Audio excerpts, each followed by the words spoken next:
I was hoping to come in and meet the speaker and find a little bit more about him, but he really helped us focus on ourselves, which is, I think, a little bit difficult sometimes for everyone.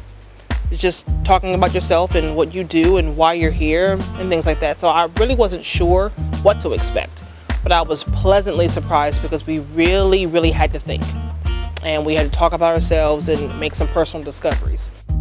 The most valuable aspect for me was the fact that I think I was a little bit in denial. I knew what needed to be done, but sometimes what your head knows and what your heart knows are two different things.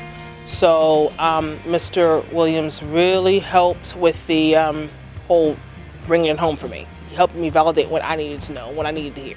So now I'm more prepared to live my life, to move on, and to teach my students. I think this is very important for personal growth, most definitely. But probably even a little less obvious is the fact that it is important for your professional growth as well. Because if you are not in tune inside, then it's going to come out in your professional life.